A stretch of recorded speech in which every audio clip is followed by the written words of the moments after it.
Hello बच्चों, स्वागत है आप सभी का। आज हम स्टार्ट करेंगे तीसरा वीडियो लेक्चर क्लास 10 का रसायन शास्त्र का, जिसमें हम जानेंगे रासायनिक अभिक्रियाओं के प्रकार। और उसमें हम लोग जानेंगे पहला प्रकार, इसका नाम है संयोजन अभिक्रिया। और इससे संबंधित प्रश्नों को देखेंगे, जो प्रश्न किताब में दिया है और जो इम्पोर्टेंट होता है बोर्ड एग्जाम्स के लिए। तो चलिए शुरू करते हैं। कह रहा है कि कक्षा 9 में हम अध्ययन कर चुके हैं कि रासायनिक क्रिया के समय किसी एक तत्व का परमाणु दूसरे तत्व के परमाणु में नहीं बदलता, और न तो कोई परमाणु मिश्रण में बाहर जाता है और न ही बाहर से मिश्रण में आता है। एक नया बात पता चला यहाँ से हमें कि कोई भी रासायनिक अभिक्रिया हो, यानी जो पदार्थ या एक पदार्थ टूटे या जुटकर नया पदार्थ बनाए,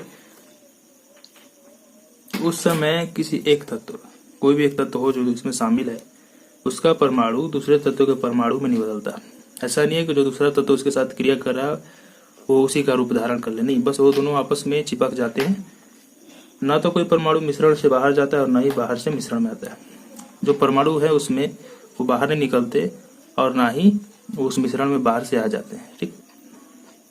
लेकिन अगर पानी है तो वो भले ही वाष्प बन के बाहर चला जाता है तो परमाणु, लेकिन उसका नष्ट नहीं होंगे कभी भी। यानी वास्तव में किसी रासायनिक अभिक्रिया में परमाणुओं के आपसी आबंध के टूटने और जुड़ने से नए पदार्थों का निर्माण होता है।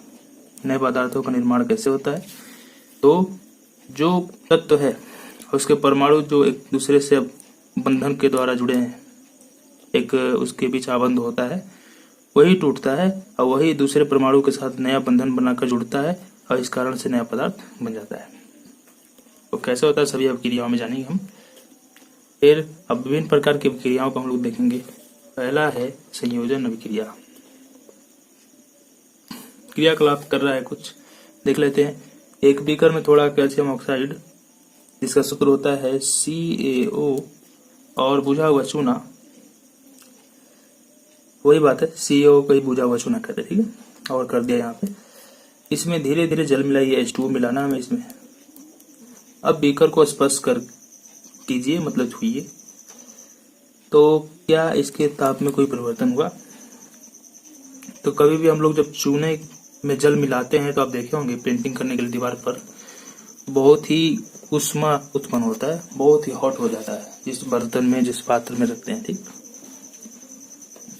तो क्या होता है कि कैल्शियम ऑक्साइड जल के साथ तेजी से अभिक्रिया करके बुझे हुए चूने कैल्शियम हाइड्रोक्साइड CaOH का होल ट्वाइस बना लेता है, जो कि बुझा हुआ चूना है, ठीक है। ये बिना बुझा हुआ चूना है। जो CaO होता है बिना बुझा हुआ होता है, जो CaOH का होल ट्वाइस हो जाता है वो बुझ जाता है, क्योंकि उसमें पानी की मात्रा मिल जाती है। का निर्माण करके अधिक मात्रा में ऊष्मा उत्पन्न करता है। तो यहाँ पे इम्पोर्टेंट क्या है कि बिना बुझा हुआ चूना का सूत्र होता है CaO, और जब इसमें पानी डालते हैं तो ये बना लेता है बुझा हुआ चूना, जिसका सूत्र होता है CaOH का होल ट्वाइस।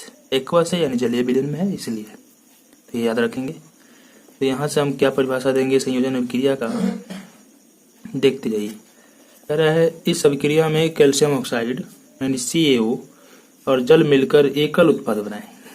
दो पदार्थ मिलकर एक उत्पाद बनाए, यानी कैल्शियम हाइड्रोक्साइड, जिसका नाम है कैल्शियम हाइड्रोक्साइड। ऐसी अभिक्रिया जिसमें दो या दो से अधिक अभिकारक मिलकर एकल उत्पाद का निर्माण करते हैं, उसे संयोजन अभिक्रिया कहते हैं। तो यहाँ पे उसका परिभाषा में मिल गया। संयोजन अभिक्रिया क्या है? तो जब दो पदार्थ मिले और एक ही पदार्थ बनाए। आगे देखते हैं कि ऊपर की अभिक्रिया में निर्मित बुझे हुए चूने के विलयन का उपयोग दीवारों की सफेदी कराने के लिए किया जाता है। यानी हमें बुझे हुए पता चला कि जो बुझा हुआ चूना CaOH मिला, इसका प्रयोग कहाँ करते हैं? दीवारों की पेंटिंग में करते हैं। और ये जो कैल्शियम हाइड्रोक्साइड है वायु में उपस्थित CO2 के साथ धीरे गति से अभिक्रिया करता है और करके दीवार पर कैल्शियम कार्बोनेट की एक पतली परत बना देता है। ये जो अभी आप देख रहे हैं CaOH, ये क्या करता है? वायुमंडल के CO2 से रिएक्शन करता है और धीरे धीरे कैल्शियम कार्बोनेट में बदल जाता है, यानी OH2 को हटा देता है, यानी वाष्प पूरा उड़ जाते हैं और कार्बोनेट आ जाते हैं। सफेदी करने के 2 से 3 दिन के बाद क्या होता है कि कैल्शियम कार्बोनेट का निर्माण होने के चलते इसके दीवारों में चमक आ जाती है और यहाँ पे आश्चर्यजनक जानकारी ये है कि संगमरमर का रासायनिक सूत्र भी CaCO3 होता है। तो यहाँ पे एक बात याद कर लीजिए कि संगमरमर का सूत्र ही CaCO3 होता है, इसीलिए दीवार पर चमक आ जाती है। ठीक, तो संगमरमर आप देखे होंगे। रिएक्शन यहाँ पे दिखाया है कि CaOH का होल ट्वाइस जो कैल्शियम हाइड्रोक्साइड बुझा हुआ चूना है, वायुमंडल के CO2 गैस से अभिक्रिया करता है और कार्बोनेट में बदल जाता है। यानी यहाँ पे O2 था, एक का ऑक्सीजन लेके O3 हो गया, जो एक O बचा 2 H2 वो H2O बन गए, हाँ बाहर निकल गए। ठीक, कह रहा आगे कि अब कुछ और उदाहरण देखते हैं इससे संबंधित कि कौन कौन से संयोजन अभिक्रियाएं हैं जो एकल उत्पाद का निर्माण करते हैं। जैसे कोयले का दहन करें, कोयला कार्बन जिसमें होता है सॉलिड ठोस अवस्था में, उसको जलाते हैं तो ऑक्सीजन की उपस्थिति में ही जलेगा, और जो धुआं निकलता है गैस के रूप में वो होता है CO2 गैस। तो दो पदार्थ मिलकर एकल पदार्थ बनाए तो ये भी क्या है, संयोजन अभिक्रिया। अगला एग्जाम्पल है कि H2 गैस O2 गैस से रिएक्शन करके H2O बनाता है। तो यहाँ पे भी दो पदार्थ एक नया पदार्थ बना रहे हैं, तो ये भी एक संयोजन अभिक्रिया है। तो बैलेंस कर देते हैं, यहाँ पे 2 लगा देते हैं, तो 4 हाइड्रोजन इधर, इधर O2 है, इधर भी O2 है, 2 है ऑक्सीजन। आगे कह रहा है इस सरल शब्दों में हम कह सकते हैं, मतलब आसान शब्दों में, कि जब 2 या 2 से अधिक पदार्थ हो, चाहे तत्व हो या यौगिक हो, आपस में जुड़कर एक पदार्थ बनाए, इस अभिक्रिया को कहा जाता है संयोजन अभिक्रिया। तो वही परिभाषा यहाँ पे भी है। अब आगे हम पढ़ते हैं कि क्रियाकलाप में हमने देखा कि अधिक मात्रा में ऊष्मा उत्पन्न हुई। प्रयोग भी आप करके देख सकते हैं। इससे अभिक्रिया मिश्रण जो मिला हमें अभिक्रिया का, वो गर्म हो जाता है। जिन अभिक्रियाओं में उत्पाद के बनने के साथ साथ ऊष्मा भी निकलती है, उसे हम लोग ऊष्माक्षेपी रासायनिक अभिक्रिया कहते हैं। तो जो अभिक्रिया हो और उत्पाद बने, उसके साथ साथ ऊष्मा भी दे, हॉट हो जाए, गर्म हो जाए, तो समझ लीजिए वो है ऊष्माक्षेप, यानी ऊष्मा को बाहर निकाल रहा है, उत्सर्जन कर रहा है, वो है ऊष्माक्षेपी रासायनिक अभिक्रिया। तो आप इनमें से कोई भी ले सकते हैं। उधर जो संयोजन अभिक्रिया हुआ था C+O2 CO2, फिर उधर CaO में H2O डालें तब CaOH का होल ट्वाइस बना, तब वो भी रिएक्शन ले सकते हैं जैसे के लिए। लेकिन यहाँ पर कुछ अलग से उदाहरण दिया, देख सकते हैं हम लोग कि प्राकृतिक गैस, तो प्राकृतिक गैस कौन है, CH4 मेथेन, और O2 भी है, उनका दहन करते हैं। तो मेथेन का जब हम लोग दहन करते हैं, उसे जलाते हैं, तो ऑक्सीजन की उपस्थिति में ही जलेगा। क्या बनता है, CO2 H2O, और बहुत सारी ऊर्जा निकलती है। जो CO2 निकलता है वो तो बाहर चला गया, H2O वाष्प बन के उड़ गया, जो बचा ऊर्जा होता है उसका हम लोग यूज कर लेते हैं। तो ये ईंधन के रूप में भी काम आता है CH4। तो प्राकृतिक गैस है CH4। ठीक, बैलेंस कर देंगे दोनों तरफ। तो ये भी एक ऊष्माक्षेपी अभिक्रिया है। आगे कह रहा है कि क्या आप जानते हैं कि श्वसन एक ऊष्माक्षेपी अभिक्रिया है। तो हाँ, श्वसन भी एक क्या है, ऊष्माक्षेपी अभिक्रिया है। ऐसा क्यों है, तो देखिए, जीवित रहने के लिए हमें ऊर्जा की जरूरत होती है, और यह ऊर्जा हमें भोजन से ही मिलती है। पाचन क्रिया के समय जो हम भोजन खाते हैं वो छोटे छोटे टुकड़ों में टूट जाते हैं।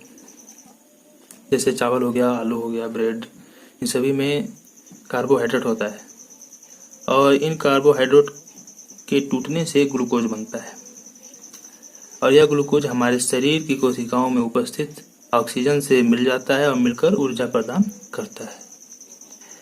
तो इस अभिक्रिया का विशेष नाम श्वसन है।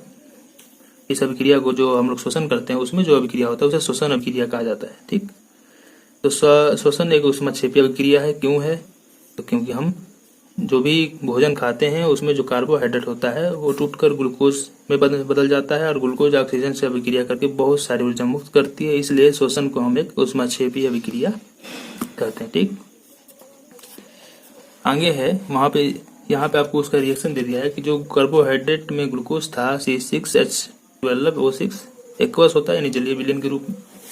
ये जो हमने ऑक्सीजन लिया सांस के रूप में, उससे रिएक्शन किया, और जो पानी H2O है उससे भी करके, सॉरी इसमें H2O तो भाग नहीं लेगा, वैसे CO2 बनाया, फिर H2O बनाया, बहुत सारा ऊर्जा मुक्त हुआ। तो ग्लूकोज ऑक्सीजन से ये पार्ट इसमें नहीं आएगा, इससे रिएक्शन करके ऑक्सीजन से CO2 बनाया। CO2 तो बनेगा ही बनेगा, क्योंकि कुछ न कुछ अनावश्यक पदार्थ जो कार्बन है उसको निकालना जरूरी है, इसलिए CO2 बाहर निकालना जरूरी है।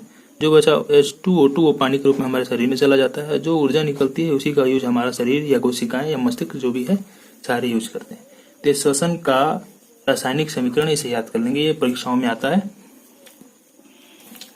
आगे है कि साग सब्जियों, जिसको हम लोग वनस्पति द्रव्य कहते हैं, यानी जंगलों में या इस तरह भी खेतों में होने वाले साग सब्जी, उनका विघटित होकर कंपोस्ट बनना, जिसको हम लोग खाद्य कहते हैं आम सी भाषा में,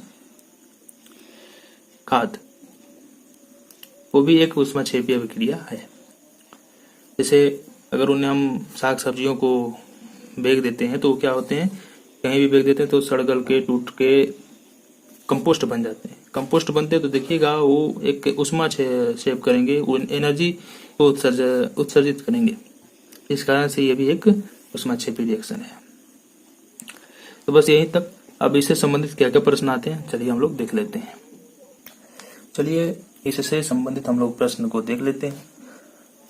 पहला प्रश्न इससे बनेगा कि ऊष्माक्षेपी और ऊष्माशोषी अभिक्रिया क्या है, उदाहरण दें।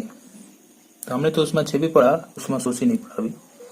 तो ऊष्माशोषी हम लोग अगले अभिक्रियाओं में पढ़ लेंगे, लेकिन फिर भी मैंने इस क्वेश्चन को ले लिया। क्या होता है ऊष्माक्षेपी? तो हमने ऐसे ही जाना कि ऊष्माक्षेपी में ऊष्मा निकलेगा, ऊष्माशोषी में ऊष्मा सोख जाएगी, मतलब कम हो जाएगी पहले से। यानी वह अभिक्रिया जिसके घटित होने पर ऊष्मा निकलती है उसे ऊष्माक्षेपीय अभिक्रिया कहते हैं। जैसे अभी मैंने एग्जांपल दिया आपको, कार्बन है, ऑक्सीजन की उपस्थिति में चलेगा तो CO2 बनाएगा और ऊष्मा देगा। लेकिन उसी के विपरीत वह अभिक्रिया जिसके घटित होने पर अभिक्रिया का ताप पहले से कम हो जाता है, यानी ऊष्मा जो पहले था वो और कम हो गया, तो उसे हम लोग ऊष्माशोषी अभिक्रिया कहते हैं। जैसे मैं इसका एक एग्जांपल मैं ले लिया, आपको बता देता हूँ कि N2 जब ऑक्सीजन की उपस्थिति में रिएक्शन करता है या जलाया जाता है उसको, तो पहले से ऊष्मा कम हो जाती है और 2NO नाइट्रोजन ऑक्साइड का निर्माण होता है। ठीक, तो आप इसे कंफर्म रखें, याद रखें। अगला जो प्रश्न आएगा इम्पोर्टेंट बहुत ज्यादा है कि श्वसन को ऊष्माक्षेपीय अभिक्रिया क्यों कहते हैं। तो वही वाली बात लिखेंगे हम लोग कि जीवित रहने के लिए हमें ऊर्जा की जरूरत होती है और यह ऊर्जा हमें भोजन से मिलती है। पाचन क्रिया के समय खाद्य पदार्थ छोटे छोटे टुकड़ों में टूट जाते हैं, जैसे चावल, आलू और ब्रेड है, उसमें कार्बोहाइड्रेट होता है। वही कार्बोहाइड्रेट के टूटने से बनता है ग्लूकोज, और ये जो ग्लूकोज होता है कोशिकाओं में उपस्थित ऑक्सीजन से जुड़कर हमें ऊर्जा देता है, और इस अभिक्रिया को हम लोग श्वसन कहते हैं।